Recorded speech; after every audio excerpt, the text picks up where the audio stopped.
চিন্তা মত করো।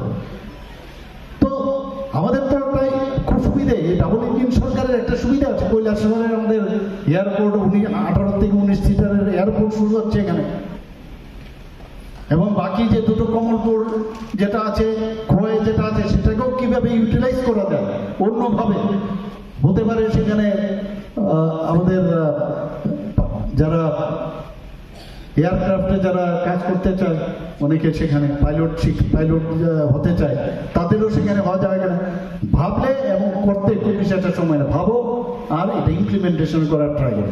এত বড় জায়গা নষ্ট হচ্ছে, তো সেই চিন্তা ভাবনাও আছে। এবার এই কথাগুলো আমরা বলবো এখানে।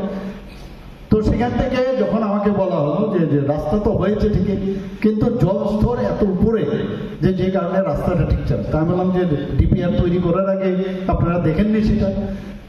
তো এর মধ্যে বলছে কাজ শুরু হয়েছে কালকেও, যখন আমরা আগামী দিনে বন্যা পরিস্থিতি নিয়ে আমাদের সরকার দেখুন সবসময় আমরা মানে সতর্ক থাকি যে গত বছরের যে এত বিভীষিকাময় যে বন্যা পরিস্থিতি হয়েছে, এর আগে তো হয়নি।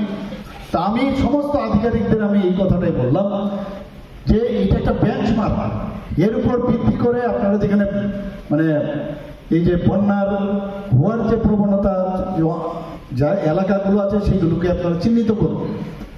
আমাকে একটু আগে মহোদয় বললেন যে এখানে সবচেয়ে বড় সমস্যা হচ্ছে যে নদীর ভাঙন। আমি বলি যে অলরেডি নদীর ভাঙন নিয়ে আমি স্পেশালি মিটিং করেছি, শুধু এখানে না আরো কয়েক জায়গায়। তো কাজ করার ইচ্ছা আছে, মানুষকে বোঝার চেষ্টা করার এটা সবসময় থাকে, এবং না হবে না, সবকিছুই হয় পজিটিভ, যেহেতু পজিটিভিটি আছে আমাদের, হবে সবকটাই। আজকে এখানে 250 কোটি টাকার বলেছে, অলরেডি করেছে। এই গত